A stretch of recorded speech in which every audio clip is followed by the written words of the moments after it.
Welcome student. आज आपण halogen derivatives हा टॉपिक पाहणार आहोत. हा टॉपिक ॲक्च्युअली सुरू केलेला आहे. आज आपण त्यामधील पुढचा पॉईंट पाहणार आहोत. याच्या अगोदर आपण nomenclature, common name and IUPAC name, त्यानंतर प्रिपरेशन ऑफ अल्केन व्हाईट और मोनोहॅलोजन डेरिव्हेटिव्ह्ज ऑफ अल्केन हे पाहिलेलं आहे. याच्या अगोदर एक मी तुम्हाला क्वेश्चन दिला होता पहा. मॉलिक्युलर फॉर्म्युला दिला होता C5H11Cl आणि याचे कॉमन नेम जेवढे स्ट्रक्चर तयार होतील तेवढे स्ट्रक्चर तयार करायला सांगितले होते आणि त्याचं कॉमन नेम आणि IUPAC नेम लिहिण्यासाठी सांगितलं होतं. बऱ्याच विद्यार्थ्यांनी मला त्याचे स्ट्रक्चर काढून IUPAC नेम लिहून मला पाठवलेलं आहे, परंतु मॅक्झिमम मुलांचे 1-2-3 मुलांचं फक्त कॉमन नेम बरोबर आलेलं आहे आणि बाकीच्या मुलांना कॉमन नेम आलेलं नाही. म्हणून मी हा क्वेश्चन तुम्हाला आता या ठिकाणी सोडवून दाखवणार आहे आणि तुम्ही नोटबुकमध्ये हे याचा आन्सर लिहायचंय पहा आणि आन्सर लिहून ठेवायचंय. ठीक आहे. याचं कारण काय की नॉमेनकल्चर जर नाही तुम्हाला समजलं तर पुढचा भाग समजतच नाही बा. आणखी एक, काल मी बऱ्याच मुलांना फोन करून, जे मुलं व्हिडिओ पाहत नाहीत त्यांना मी फोन करून सांगितलेला व्हिडिओ पहा. आणखी काही मुलं व्हिडिओ पाहत नाहीत पहा. जर तुम्ही रेग्युलर व्हिडिओ पाहिला तर तुम्हाला पुढचा भाग समजणार आहे आणि तुम्ही अधूनमधून जर व्हिडिओ पाहिला तर तुम्हाला समजणार नाही पहा. केमिस्ट्री सेकंड असा भाग आहे, समजला तर अतिशय सोपा आहे आणि नाही समजला तर खूप कठीण आहे. त्यामुळं रेग्युलर तुम्ही जे व्हिडिओ आहेत ते व्हिडिओ पाहिले पाहिजे. आता यामध्ये हॅलोजन डेरिव्हेटिव्ह्ज ऑफ अल्केन और हॅलोजन डेरिव्हेटिव्ह, त्यामध्ये तुम्हाला क्वेश्चन दिला होता की write the possible all types of structures having molecular formula C5H11Cl and write common name and IUPAC name and classify them as primary, secondary and tertiary. अशा प्रकारचा question हा तुम्हाला दिलेला होता. आता हा मॉलिक्युलर फॉर्म्युला पहिल्यांदा आपण स्ट्रक्चर किती होते पाहूया. स्ट्रक्चर किती होते ते पाहूया. पहिलं स्ट्रक्चर पहा. नॉर्मल CH3CH2 5 कार्बन ऍटम आहे. CH2Cl हे एक स्ट्रक्चर. आता याला कॉमन नेम कसं द्यायचे पहा. हे name of structure common name आणि IUPAC नेम.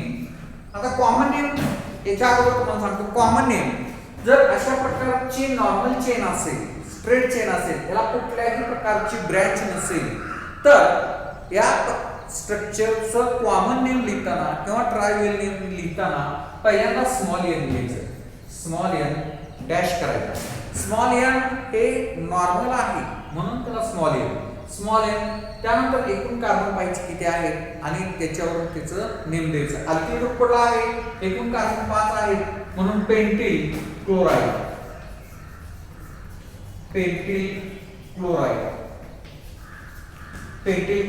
मी आज तुम्हाला कॉमन नेमच व्यवस्थित समजून सांगणार आहे.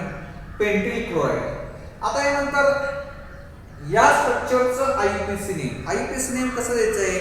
Longest country chain of carbon atom count करायचे. काउंट केल्यानंतर त्याला नंबर द्यायचे. नंबर अशा पद्धतीने द्यायचं की ज्या कार्बन ऍटमला Cl अटॅच झालेला आहे, Br अटॅच झालेला आहे, I अटॅच झालेला आहे त्या कार्बनला कमीत कमी नंबर द्यायचा आहे.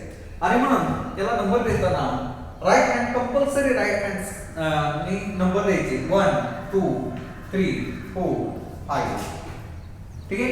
एक नंबर कार्बनला क्लोरीन आहे आणि नंतर एकूण 5 कार्बन ऍटम आहेत म्हणून याचं IUPAC नेम 1 क्लोरोपेंटेन. 5 आहेत म्हणून पेंटेन. 1 क्लोरोपेंटेन.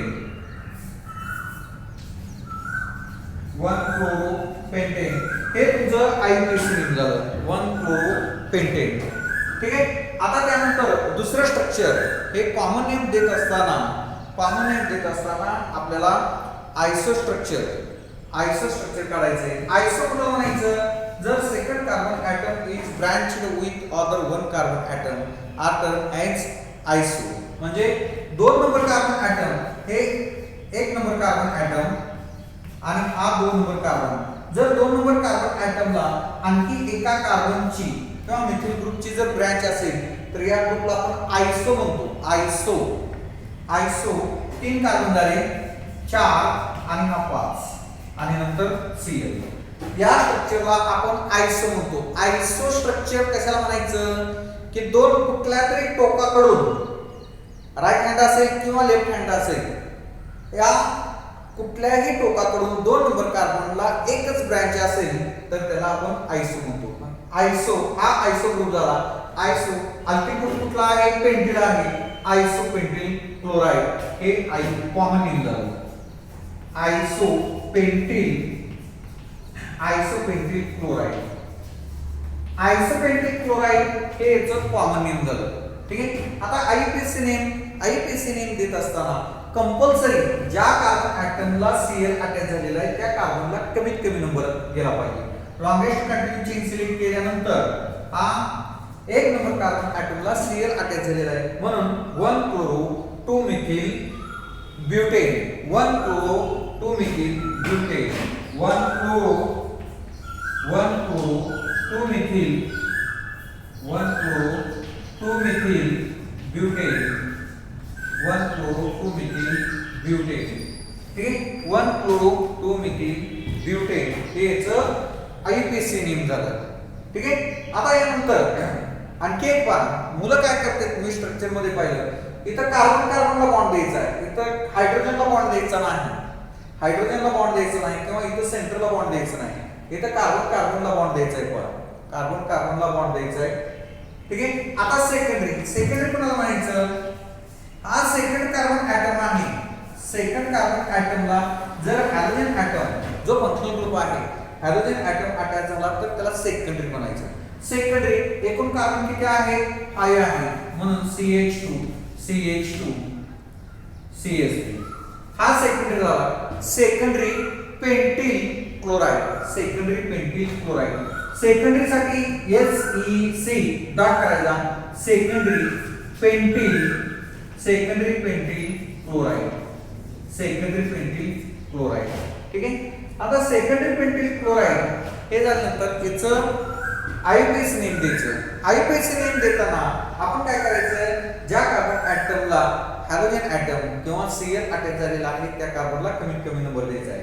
म्हणून इथं 1 2 3 4 आणि 5. 2 नंबरला Cl अटॅच झालेला आहे म्हणून 2 क्लोरो पेंटेन. 2 क्लोरो पेंटेन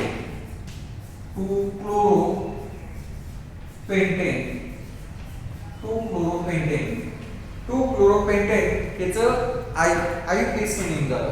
ठीक आहे. आता आणखी कुठलं स्ट्रक्चर तयार होईल, आता हा Cl या कार्बन ॲटमला अटॅच झाला, नंतर या कार्बन ॲटमला अटॅच झालेला दाखवायचा. किंवा पहिल्यांदा आपण टर्शियरी स्ट्रक्चर काढूया.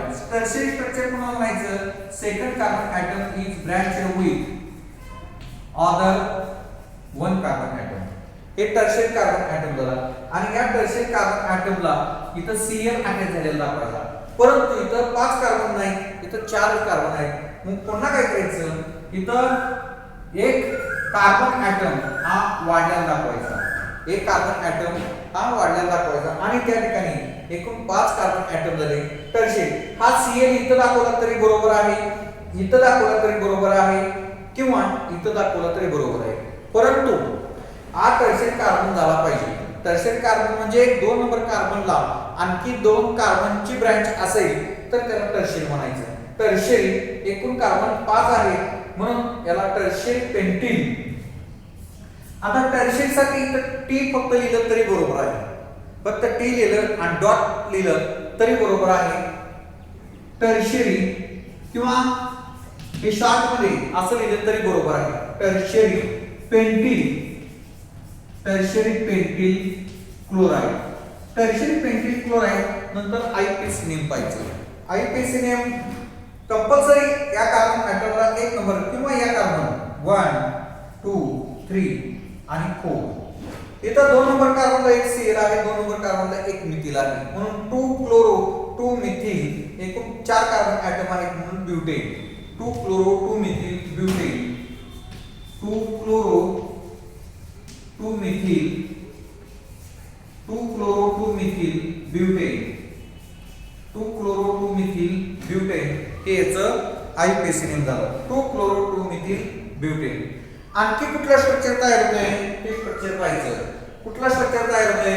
निओ स्ट्रक्चर तयार होते. पहा निओ. निओ कोणाला म्हणायचं? Second carbon atom is branched with other 3 carbon atom. म्हणजे हा 5वं स्ट्रक्चर आहे. सेकंड कार्बन हा second carbon atom CH3 CH3 आणखी हा C. त्या कार्बनला सर्वच्या सर्व कार्बन ऍटम जर अटॅच झाले तर त्याला निओ म्हणतो आपण. आणि CH2 Cl 5 कार्बन ऍटम आहेत म्हणून त्याला neo pentyl chloride. Neo pentyl chloride. आता याचं आयपीसी नेम द्यायचं. आयपीसी नेम देत असताना या कार्बनला कंपल्सरी 1 नंबर द्यायचा. 2 आणि 3. 1 chloro 2 two dimethyl. 1 chloro 2 two dimethyl. 2 two dimethyl एकूण कार्बन किती आहेत? 3 आहेत म्हणून propane. 1 chloro 2 two dimethyl propane. ठीक आहे. हे याचं कॉमन नेम आणि आयपीसी नेम झालं. आता आणखी कुठलं स्ट्रक्चर तयार होतंय? आता पुढचं स्ट्रक्चर पहा. मिडल कार्बन ऍटम जो आहे त्या मिडल कार्बन ऍटमला एक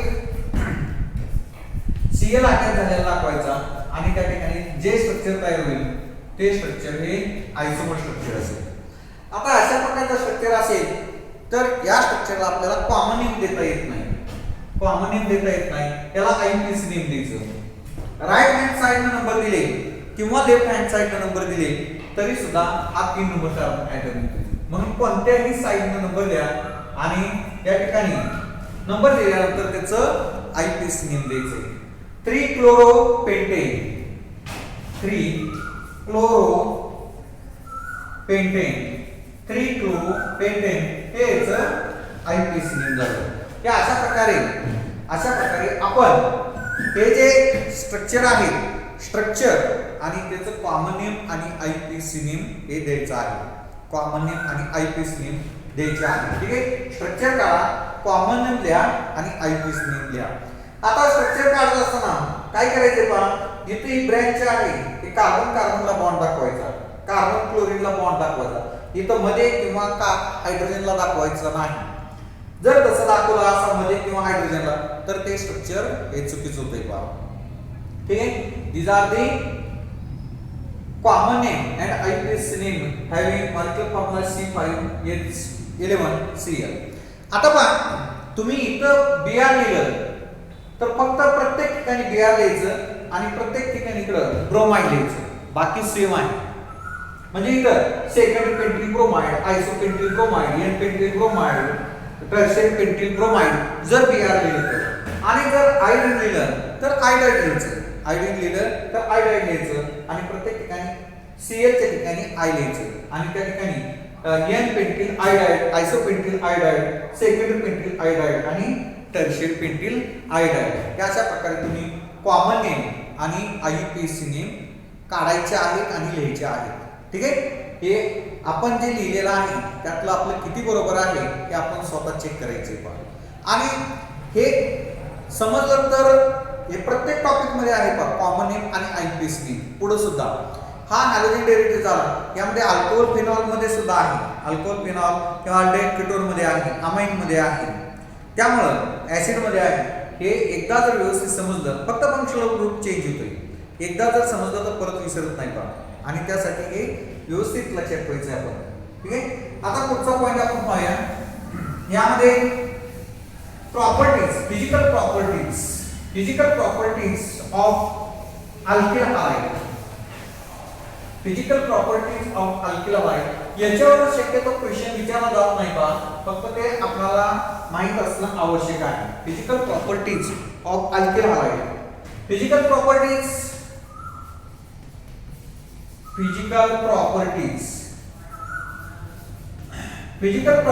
ऑफ अल्किल हलाइड.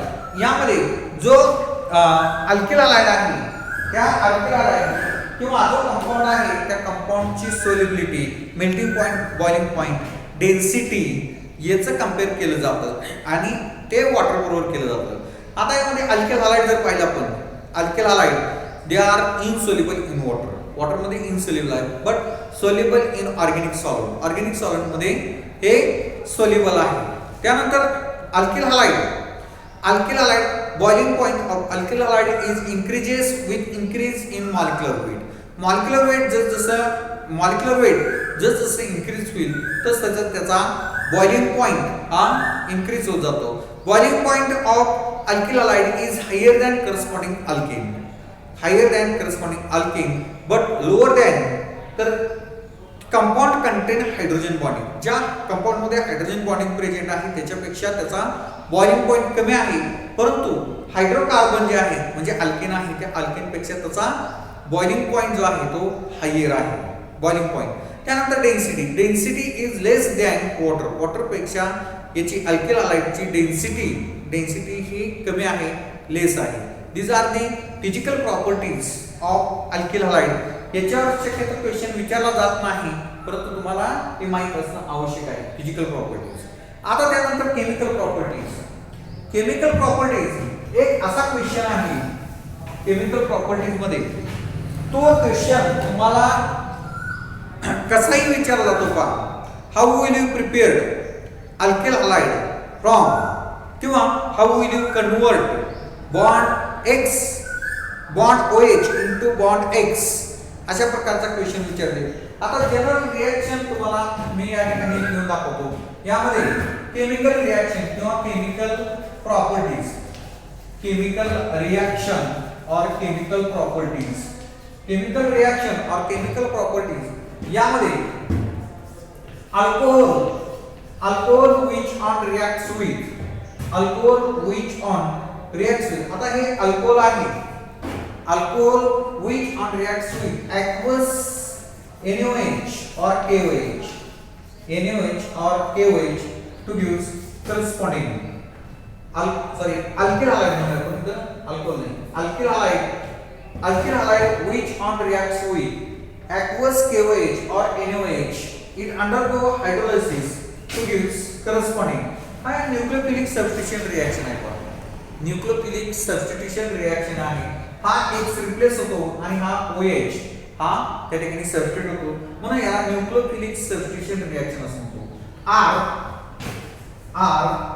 आणि हा OH प्लस समजा NaOH घेतलं तर यामध्ये NaX हा मायनर प्रोडक्ट NaX आणि KOH घेतलं तर KX. When alkyl halide which on reacts with aqueous alkali to give corresponding alcohol. आता क्वेश्चन कसा विचारते पहा, क्वेश्चन कसा विचारते याच्यावर, how will you convert bond X into bond OH, how will you convert bond X into bond OH, किंवा what is action of aqueous alkali on alkyl halide, what is action of aqueous alkali on alkyl halide, किंवा how will you convert alkyl halide into alcohol. पहा question किती प्रकारे विचारले जाते पहा. how will you convert bond X into bond OH, किंवा what is action of aqueous alkali on alkyl halide, किंवा how will you convert alkyl halide into alcohol. अशा प्रकारचा क्वेश्चन हा तुम्हाला विचारला जातो. म्हणजे रिएक्शन एकच आहे, परंतु यामध्ये अनेक प्रकारे हा क्वेश्चन विचारला जातो. आता ही जनरल रिएक्शन जर तुम्हाला समजली तर याच्यावरून तुम्ही अनेक वेळा अनेक रिएक्शन तुम्ही करू शकता. अल्किल हलाइड इथं प्रायमरी अल्किल हलाइड घेतलं, सेकंडरी अल्किल हलाइड घेतलं, टर्शियरी अल्किल हलाइड घेतलं आणि त्याची रिएक्शन ॲक्वस अल्कली बरोबर केली तर ह्या तीन रिएक्शन NaOH बरोबर तीन वेगवेगळ्या रिएक्शन, KOH बरोबर वेगवेगळ्या तीन रिएक्शन. आता प्रायमरी अल्कोहोल तुम्हाला माहित आहे, primary alkyl halide ethyl chloride C2H5Cl which on reacts with aqueous alkali like aqueous NaOH, it undergo hydrolysis. It undergo hydrolysis to gives corresponding a ethyl C2H5OH plus NaCl plus NaCl. When ethyl chloride which on reacts with aqueous alkali like NaOH, it undergo hydrolysis to gives ethyl alcohol. ठीक आहे. आता इथं समजा KOH घेतलं तर KOH when ethyl chloride which on reacts with aqueous KOH, it undergo hydrolysis to gives ethyl alcohol. फक्त minor product जो आहे तो मायनर प्रोडक्ट हा KCl जर आपण KOH घेतलं तर. ठीक आहे. आता इथं क्वेश्चन कसा विचारतात पहा, how will you convert ethyl chloride into ethyl alcohol किंवा how will you convert bond Cl to bond OH, bond Cl to bond OH किंवा इथं इथिल ब्रोमाइड घेतलं, इथिल ब्रोमाइड फक्त मायनर प्रोडक्ट चेंज होईल. म्हणजे पहा तुम्हाला कसाही क्वेश्चन विचारला तरी आन्सर तेच येते. आता इथे इथिल घेतलं, नंतर समजा तुम्ही प्रोपिल घेतलं, N propyl chloride which on reacts with aqueous KOH to gives N propyl alcohol. समजा सेकंडरी घेतलं, secondary propyl chloride which on reacts with aqueous NaOH or KOH, it undergo hydrolysis to gives secondary propyl alcohol, secondary propyl alcohol. किंवा tertiary घेतलं, tertiary butyl chloride which on reacts with aqueous KOH, it undergo hydrolysis to gives tertiary butyl alcohol. अशा प्रकारे एक reaction जर तुम्हाला समजली तर अनेक रिएक्शन त्याच्यावरून तुम्हाला लिहिता येतील. Primary alkyl halide, secondary alkyl halide, tertiary alkyl halide. त्यामध्ये ethyl chloride, N propyl chloride, त्यानंतर आयसो किंवा सेकंडरी प्रोपिल क्लोराइड आणि टर्शियरी ब्युटिल क्लोराइड. या चार रिएक्शन NaOH बरोबर चार रिएक्शन झाल्या. त्याच चार रिएक्शन KOH बरोबर झाल्या, त्या 8 रिएक्शन झाल्या. नंतर या 8 रिएक्शन Cl च्या ऐवजी Br घेतलं, Br च्या 8 रिएक्शन आणि आयोडीनच्या 8 रिएक्शन. म्हणजे पहा 8 8 8 16 आणि 8 24 रिएक्शन. या एक रिएक्शन व्यवस्थित समजली तर आपण 24 रिएक्शन करू शकतो. याच्यापेक्षा सुद्धा जास्त करू शकतो. कारण का तर इथं जी इथिल क्लोराइड घेतलेला आहे, ethyl chloride, N propyl chloride किंवा N butyl chloride, N pentyl chloride हे घेऊ शकतो आणि त्या ठिकाणी वेगवेगळ्या रिएक्शन आपण करू शकतो. म्हणजे एकूण अनेक रिएक्शन आपण या ठिकाणी करू शकतो. फक्त त्यासाठी एक रिएक्शन समजणं महत्त्वाचं आहे, ती जनरल रिएक्शन. ही जनरल रिएक्शन समजणे तुम्हाला कसाही क्वेश्चन विचारला तरी तुम्हाला त्याचा आन्सर लिहिता येतं आणि अनेक रिएक्शन तुम्हाला लिहिता येतात पहा. आणि या ठिकाणी आणखी एक पहा, केमिस्ट्री सेकंड मध्ये किंवा या ऑर्गॅनिक केमिस्ट्री मध्ये क्वेश्चन समजणं अतिशय महत्त्वाचं आहे. कारण एकच रिएक्शन असते परंतु तो रिएक्शन जे आहे ते थोडेसे क्वेश्चन विचारताना फिरून विचारलेला असतो. म्हणजे कसा, आता how will you convert bond Cl into bond OH असा क्वेश्चन विचारला किंवा how will you convert ethyl chloride into ethyl alcohol असा क्वेश्चन विचारला किंवा what is action of aqueous NaOH on ethyl chloride किंवा what is action of aqueous KOH on ethyl chloride अशा प्रकारचा question विचारतात. आणि त्यामुळे आन्सर एकच आहे परंतु क्वेश्चन विचारण्याची पद्धत ही वेगळी आहे. आणि म्हणून आपण काय करायचे, रिएक्शन व्यवस्थित समजून घ्यायची, क्वेश्चन व्यवस्थित वाचायचा आणि त्याच्यावर आन्सर लिहायचे. ठीक आहे. आता आणखी एक तुम्हाला महत्त्वाची रिएक्शन सांगतो. यामध्ये जर aqueous NaOH घेतलं तर अल्कोहोल प्रोडक्ट मिळतोय. हा अल्कोहोल आहे, अल्कोहोल हे अल्किल हलाइड आहे, अल्किल हलाइड. आता हीच reaction with alkyl halide which on reacts with NaOH or KOH. आता इथं हे अल्कोहोलिक घेतलं, alcoholic NaOH or KOH to gives NaOH or KOH to gives corresponding alkene plus NaX or KX plus H2 म्हणजे पहा जर समजा आपण aqueous घेतलं, aqueous NaOH किंवा KOH किंवा अल्कली जर ॲक्वस घेतलं तर प्रोडक्ट अल्कोहोल मिळतो. आणि जर समजा आपण अल्कोहोलिक NaOH किंवा KOH घेतलं तर त्या ठिकाणी प्रोडक्ट आपल्याला अल्किन प्रोडक्ट म्हणतो. या रिॲक्शनला इलिमिनेशन रिॲक्शन असं म्हटलं जातं. Elimination reaction. म्हणून क्वेश्चन वाचताना what is action of aqueous alkali किंवा ॲक्वस NaOH असा क्वेश्चन विचारला ऑन अल्किल हॅलाइड तर अल्कोहोल प्रोडक्ट म्हणतो, हे लक्षात ठेवायचं. आणि what is action of alcoholic NaOH or KOH to gives corresponding alkene, हा प्रोडक्ट म्हणतो, हे लक्षात ठेवायचं. पहा यामध्ये म्हणून क्वेश्चन समजणं सुद्धा अतिशय महत्त्वाचं आहे. पण क्वेश्चन समजणं अतिशय महत्त्वाचं आहे. क्वेश्चन समजला तर तुम्हाला आन्सर लिहिता येतं. हे इलिमिनेशन रिॲक्शन आहे. आता याचं एक्झाम्पल घेऊया आपण. इथिलचंच एक्झाम्पल घेऊया. Ethyl chloride which on reacts with alcoholic NaOH to gives corresponding product to gives. आता अल्किन प्रोडक्ट मिळतोय, याची फोड करूया आपण.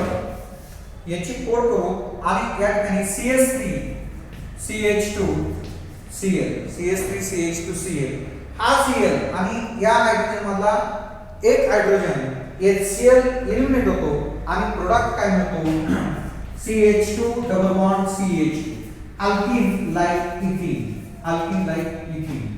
इथिन आणि हा Cl आणि हा NaCl इथला हायड्रोजन आणि हा OH वॉटर मॉलिक्यूल. आणि या ठिकाणी मायनर प्रोडक्ट जे आहे हे NaCl प्लस H2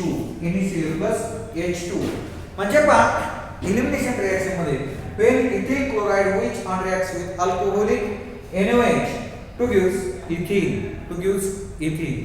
इथं CH च्या ऐवजी Br घेतलं तर फक्त मायनर प्रोडक्ट जो आहे तो NaBr. आयोडीन घेतलं मायनर प्रोडक्ट फक्त आयोडीन. समजा इथं KOH घेतलं तिथं NaCl च्या ऐवजी KCl. एक इथिल क्लोराइड घेतलं नंतर प्रोपिल क्लोराइड घेतलं नंतर सेकंडरी प्रोपिल क्लोराइड घेतलं नंतर टर्शियरी ब्युटिल क्लोराइड घेतलं तर त्या ठिकाणी अशा प्रकारचा प्रोडक्ट म्हणजे अल्किन हा प्रोडक्ट मिळेल.